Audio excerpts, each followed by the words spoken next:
नमस्कार। स्वागत है आप सभी का फिर से आरआईटी के ऑनलाइन टीचिंग प्लेटफॉर्म में। इससे पहले हमने एसी मशीन के पहले लेक्चर में इंडक्शन मोटर्स पे बात करी थी, यानी कि डिफरेंट टाइप्स ऑफ मोटर्स पे बात करी थी, जिसमें हम लोगों ने सिर्फ एक चर्चा करी थी कि हम कौन कौन सी मोटर्स इस पर पढ़ने वाले हैं, और मैंने आपको मोटर्स की बेसिक परिभाषा भी बताई थी। तो आज हम लोग अपनी यूनिट नंबर 1 का जो मेन टॉपिक है, यानी कि सिंगल फेज इंडक्शन मोटर, वो स्टार्ट करते हैं। तो मैंने आपको पहले भी बताया था, जैसे कि इंडक्शन मोटर का मतलब है वो मोटर जो इंडक्शन के सिद्धांत पर कार्य करती है, यानी कि प्रिंसिपल ऑफ इलेक्ट्रोमैग्नेटिक इंडक्शन। किसने दिया था? फैराडे ने दिया। अब मोटर चाहे जो भी हो, DC motor, AC motor, special Motors, construction working सबकी एक जैसी रहती है, बस उनका यूज होने का तरीका और यूज होने के फील्ड अलग अलग है।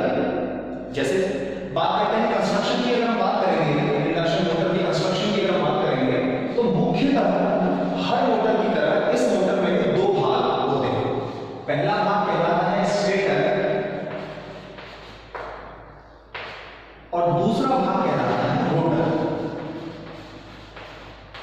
हमारे किसी भी मोटर में ये दो प्रमुख भाग होते हैं, स्टेटर और रोटर। नाम से देखिएगा, बिल्कुल नाम से इसकी डेफिनेशन निकल के आएगी।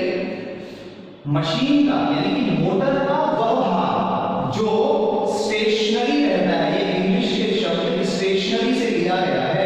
स्टेशनरी मतलब स्थिर। मोटर का वह भाग जो गति नहीं करता, जो स्थिर रहता है, उस भाग को हम लोग स्टेटर कहते हैं, और हिंदी में इसको कहते हैं स्थाता।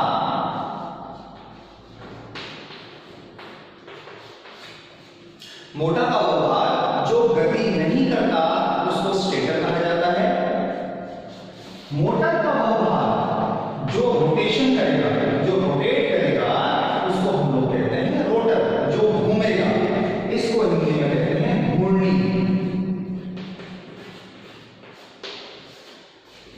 तो मुख्यतः आपके स्टेटर में मेनली जो वर्किंग होती है वो स्टेटर और रोटर के हिसाब से होती है।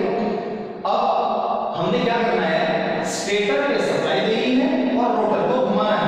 मैंने आपसे कहा था principle of electromagnetic energy conversion में मैंने आपको बताया था कि मोटर वह मशीन है जो इलेक्ट्रिकल एनर्जी को मैकेनिकल एनर्जी में कन्वर्ट कर रही है। तो इलेक्ट्रिकल एनर्जी हम लोग देंगे स्टेटर पे और मैकेनिकल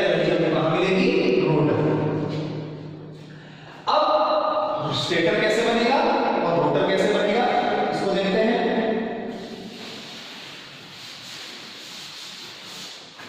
तो स्टेटर की मैं अगर बात करता हूं तो स्टेटर में देखिए सबसे पहले इसमें होगा एक फ्रेम। एक फ्रेम होगा जो हाई ग्रेड सिलिकॉन स्टील का बना रहेगा। तो हाई ग्रेड सिलिकॉन स्टील का बना रहता है। लोहे का यूज नहीं करते हैं क्योंकि उसमें लॉसेस ज्यादा हो जाएंगे, गर्मी लगेगी तो लॉसेस ज्यादा हो जाएंगे उसमें। हाई ग्रेड सिलिकॉन स्टील का हम लोग इसमें यूज कर रहे हैं। उसमें भी हम लोग बाहर से क्या बनाते हैं, लैमिनेशंस बनाते हैं। लैमिनेशंस क्यों यूज करते हैं हम लोग? जिससे कि हम लोग मोटर में उत्पन्न होने वाले आयरन लॉसेस को कम कर सकें, आयरन लॉसेस को हम लोग कम कर सकें। तो स्टेटर की बात अगर मैं बताऊं तो स्टेटर में क्या रहेगा, स्टेटर में सबसे पहले बाहर का फ्रेम रहेगा। उसके बाद इसमें अंदर से क्या करते हैं, स्लॉट्स काटते हैं। डिफरेंट थोड़ा थोड़ा अंतराल पे हम लोग स्लॉट्स काटते हैं। स्लॉट्स का मतलब होता है खांचे। हम लोग इसके अंदर खांचे बनाएंगे और उससे क्या तैयार करेंगे हम, ध्रुव यानी कि पोल्स। हम लोग मशीन में पोल्स तैयार करेंगे। तो हमने जब खांचे काटे तो मान लीजिए मुझे 4 पोल चाहिए, तो ये मेरे 4 पोल हो गए। हमने खांचे बनाए थे और ये 4 पोल तैयार हो गए। अब इसके बाद हम लोग क्या करेंगे, इसमें ये हमारा हो गया पोल, ये जो पोर्शन है ये हो गया हमारे पोल। अब इसके बाद हम लोग इसमें क्या करेंगे, वाइंडिंग करेंगे। इसमें हम कॉपर की वायर से जाल बिछाएंगे, अंदर इसको बुनते रहेंगे जाल से। तो मैंने क्या करा, वाइंडिंग करना स्टार्ट किया और इसके हर पोल पे मैंने वाइंडिंग करी। ये तैयार हो गया मेरा स्टेटर, यानी कि ये इसकी वाइंडिंग हो गई। तो एक स्टेटर के अंदर कितनी चीजें आएंगी, फ्रेम आएगा, पोल आएगा और वाइंडिंग। तो ये आप अगर इसको आप रियल टाइम में देखेंगे तो ये स्टेटर वही है, मोटर का बाहरी भाग खोल जिसको आप देखते हैं। तो उसको अगर पीछे का ढक्कन हटा के उसको आप अंदर से देखेंगे, मतलब अगर ये आपकी मोटर सामने से रखी है और उसका ढक्कन खोल के उसको सामने की ओर से अगर देखेंगे तो आपको दिखेगा एक, जब तक उसके अंदर रोटर नहीं है तब तक की बात बता रहा हूं, उसके अंदर रोटर नहीं है, वो हॉलो अगर एक खांचा सिलेंड्रिकल फ्रेम टाइप का है तो उसके अंदर आपको दिखेंगे साइड से कि अंदर खांचे जैसे बने हुए हैं चारों तरफ से और उसमें वाइंडिंग कर रखी है और वो ये कहलाएगा स्टेटर। ये वाइंडिंग साइड से दिखती है, अगर आप इसको फ्रंट में देखेंगे तो फ्रंट में इसका व्यू ऐसा है, ऐसा इसकी वाइंडिंग ऐसे दर्शाई जा रही है। अब इसके अंदर हम लोग रखेंगे रोटर, यानी कि जो घूमने वाला भाग है, ये भाग जो है मोटर का वो स्थिर रहेगा, ये स्टेटर वाला भाग मैंने आपको पहले बताया था ये स्थिर रहेगा। हम लोग इसके अंदर रखेंगे रोटर। रोटर क्या होगा, रोटर बिल्कुल स्टेटर के जैसा एक हाई रेट इलेक्ट्रिसिटी से बना हुआ पोर्शन होगा जिसमें हम लोग, एक बात याद रखिएगा, स्टेटर में हम लोग अंदर की तरफ से खांचे काटेंगे, रोटर में हम लोग बाहर की तरफ से खांचे काटेंगे, तब ये एक दूसरे के संपर्क में इसकी वाइंडिंग्स आ पाएंगी। तो रोटर में हमने बाहर की तरफ से खांचे काटे और इसमें हमने वाइंडिंग कर दी, रोटर में भी हमने क्या कर दी, वाइंडिंग कर दी और इसमें हमने क्या लगा दी, शाफ्ट लगा दी। हमने इसी शाफ्ट को घुमाना है, हमने इसी शाफ्ट को घुमाना है। अब होगा क्या, इस रोटर को पकड़कर, मान लीजिए ये रोटर है, ये रोटर है, इस रोटर को पकड़कर इस स्टेटर के अंदर फिट कर देना है। तो ये जो आपको दिख रहा है मोटर का, ये मोटर से काट दिख रहा है, तो इस स्टेटर को पकड़कर ना, सॉरी ये रोटर को पकड़कर आपने स्टेटर के अंदर लगा देना है।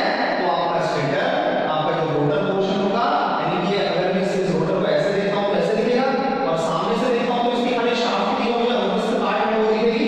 तो यहां पर मैंने मोटर की, रोटर से काट में रोटर की आपको दिखा दी। तो ये आपकी हो गई एक मोटर कंस्ट्रक्शन, ये इसका स्टेटर भाग, ये इसका रोटर भाग। तो ये इसकी सिंपल सी आपकी इंडक्शन मोटर की कहानी। अब हम बात करते हैं इसको इंडक्शन मोटर कहा क्यों गया, क्या कारण था कि इसको हमने इंडक्शन मोटर कहा। इसका मेल कहीं ना कहीं ट्रांसफार्मर से खाता है, ट्रांसफार्मर की तरह ही ये वर्क करता है।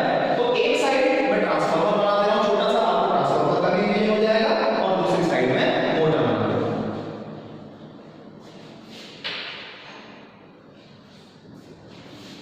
एक एक करके बताता हूं, इस साइड में ट्रांसफार्मर बना दे रहा हूं, इस साइड में मोटर बना दे रहा हूं। देखिएगा सिमिलरिटीज क्या है। ये ट्रांसफार्मर का फ्रेम था बाहर का, देखा होगा आपने, ऐसे ही मैंने मोटर में स्टेटर की है फ्रेम बना।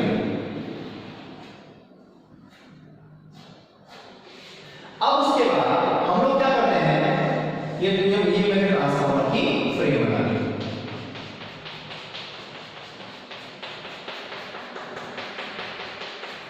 अब हम लोग ट्रांसफार्मर में क्या करते हैं, वाइंडिंग करते हैं। तो मैंने इसमें क्या कर दिया, ये मेरी मोटर थी, ये मोटर का स्टेटर वाला पोर्शन है,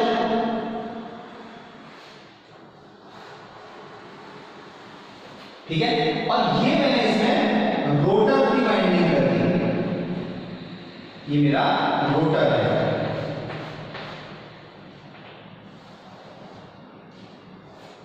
ये स्टेटर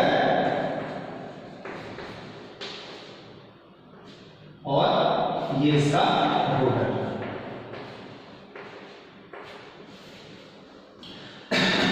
स्टेटर और रोटर के बीच में हमेशा एयर गैप रहेगा। एयर गैप का मतलब खाली स्थान।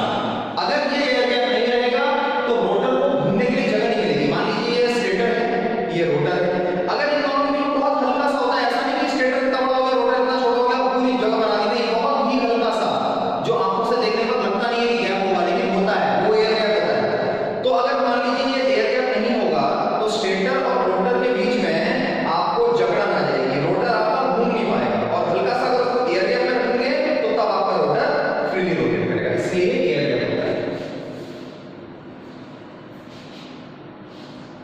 ये होता है एयर गैप। अब देखिए वाइंडिंग करते हैं। स्टेटर में मैंने वाइंडिंग कर दी, मोटर में मैंने वाइंडिंग कर दी, ऐसे ही ट्रांसफार्मर में मैंने प्राइमरी वाइंडिंग कर दी और रोड और ट्रांसफार्मर में मैंने सेकेंडरी वाइंडिंग कर दी। अब क्या करते थे ट्रांसफार्मर में, जब यहां पर आप इनपुट साइड में इसको सप्लाई से जोड़ देते हैं, जैसे ही आपने इसको इनपुट में सप्लाई से जोड़ा तो एक प्राथमिक वोल्टेज यहां पर बन जाती थी V1। ऐसे ही जैसे ही आप मोटर का पावर ऑन करेंगे तो इसके स्टेटर में एक प्राथमिक वोल्टेज V1 बन जाएगी। अब इस वोल्टेज के कारण इस एयर गैप में जो ये ट्रांसफार्मर का जो एयर गैप है, यहां पर एक फ्लक्स प्रोड्यूस हुआ था। ऐसे ही इस वोल्टेज को देते ही, क्योंकि यहां पर भी हमारा क्या है, एक इलेक्ट्रोमैग्नेट है। इलेक्ट्रोमैग्नेट क्या होता है, किसी भी कंडक्टिव मटेरियल में अगर आप कोई वायर लपेट देते हैं तो क्या उसमें अगर करंट अगर आप उसमें डाल देते हैं तो वो इलेक्ट्रोमैग्नेट बन जाता है। तो इलेक्ट्रोमैग्नेट का एक अपना मैग्नेटिक फील्ड भी होगा, तो क्या होगा, वो एयर गैप में वो मैग्नेटिक फील्ड क्रिएट हो जाएगा, यानी कि फ्लक्स क्रिएट हो जाएगा यहां पर फाई। अब जैसे जैसे ये फ्लक्स समान रूप से वितरित हो जाएगा पूरी कोर में, इस कोर में समान रूप से वितरित हो गया तो प्राथमिक हिस्से पर आने वाली वोल्टेज करंट कहां ट्रांसफर हो जाती थी, सीधे के सीधे सेकेंडरी हिस्से में ट्रांसफर हो जाती थी, यानी कि इंड्यूस हो जाती थी। फैराडे का इलेक्ट्रोमैग्नेटिक इंडक्शन का सिद्धांत भी यही कहता है, flux linking with the coil changes, तो उसमें करंट इंड्यूस हो जाती है, यानी कि फ्लक्स जो है किसी कॉइल में लिंकिंग के साथ अगर चेंज हो रहा है, फ्लक्स में अगर परिवर्तन आ रहा है तो उसमें करंट इंड्यूस हो जाएगी और ये दोनों आपस में जुड़ जाएंगे इंडक्शन के कारण। क्यों? क्योंकि इस फ्लक्स ने इस वोल्टेज और करंट को एक रास्ता दे दिया है आगे बढ़ने का, अदृश्य रास्ता, ताकि वो इस कॉइल को इस कॉइल से मैग्नेटिकली लिंक कर सके। इसीलिए ट्रांसफार्मर की डेफिनेशन भी खुल के आ गई थी इस समय पे। Transformer is a electrical circuit consists of two electrical circuits joined with a common magnetic circuit। Same ऐसे ही हमारे समझ में आ गया होगा। अब देखिए स्टेटर पर हमने सप्लाई डाली, फ्लक्स बना, फ्लक्स जैसे ही समान रूप से इस एयर गैप में वितरित हो जाएगा तो ऑब्वियसली बात है इंडक्शन होगा इसके रोटर में, जैसे यहां पर हुआ था इंड्यूस हो जाएगी रोटर पर वोल्टेज, और रोटर पे जो आपने वाइंडिंग करी होगी, वाइंडिंग, इस वाइंडिंग में इंड्यूस होगा तो करंट जाएगा।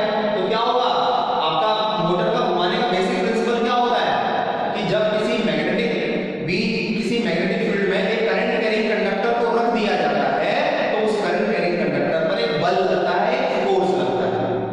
तो आपको देखिए दो चीजें चाहिए थी ना, एक तो आपको चाहिए था मैग्नेटिक फील्ड और एक आपको चाहिए था करंट कैरिंग कंडक्टर, एक ऐसा कंडक्टर जिसमें धारा प्रवाहित हो रही हो। तो मैग्नेटिक फील्ड वाला हिस्सा तो आपका स्टेटर में पूरा कर दिया। जैसे ही आपने अभी मान लीजिए इसमें रोटर है ही, तो मान लीजिए बेकार है, ऐसा है खाली है, तो जैसे ही आपने इसमें सप्लाई डाली तो इसमें चारों तरफ एक मैग्नेटिक फील्ड बन गया। अब चाहे इसके अंदर रोटर हो ना हो, लेकिन इसमें मैग्नेटिक फील्ड तो है अभी, क्योंकि इलेक्ट्रोमैग्नेटिक में बिहेव कर रहा था। अब एक चीज तो मुझे मिल गई, दूसरा मुझे चाहिए करंट कैरिंग कंडक्टर। जैसे ही मैंने इसके अंदर रोटर डाला तो मेरी किसकी प्रोसेस चालू हुई, इंडक्शन की प्रोसेस चालू हो गई, प्रेरण की प्रोसेस चालू हो गई। तो अभी तक ये जो डेड पड़े हुए थे इसके कंडक्टर, इसमें अचानक से एक करंट आया, तो ये अभी तक आमतौर पर सिर्फ एक कंडक्टर रहने वाला, शांत रहने वाला कंडक्टर करंट में आते ही कैसा बन गया, करंट कैरिंग कंडक्टर बन गया। किस प्रोसेस से, इंडक्शन की प्रोसेस से इसको हमने करंट कैरिंग कंडक्टर बना दिया। तो जैसे ही करंट कैरिंग कंडक्टर बना, उसको मैग्नेटिक फील्ड मिला, हमारा मोटर का बेसिक प्रिंसिपल उनके सामने आ गया कि जब कभी भी किसी मैग्नेटिक फील्ड में करंट कैरिंग कंडक्टर को रख दिया जाए तो उस करंट कैरिंग कंडक्टर पर एक बल लगता है जिसका अर्थ गति है। ऑब्वियस सी बात है, ये ट्रांसफार्मर क्यों गति नहीं करता, यहां पर बहुत बार सवाल भी पूछा जाता है कि ट्रांसफार्मर गति क्यों नहीं करता, क्योंकि ट्रांसफार्मर में कोई भी मूविंग पार्ट नहीं होता। मशीन मोटर की गति करती है क्योंकि इसमें घूमने वाला पार्ट होता है, आपका रोटर है, रोटेशन करेगा। तो जैसे ही आप कंडक्टर्स पर फोर्स लगेगा तो सभी कंडक्टर्स पर बराबर फोर्स लगेगा और ये करने लगेगा, गति करने लगेगा और आपकी मोटर हो जाएगी चालू। तो ये आपका मोटर का इंडक्शन मोटर, चाहे सिंगल फेज की हो चाहे थ्री फेज की हो, वर्किंग और प्रिंसिपल उसका लगभग समान ही रहता है और इस तरीके से आपकी मोटर गति करती है। नेक्स्ट वीडियो में हम आगे इससे बढ़ेंगे, हम बात करेंगे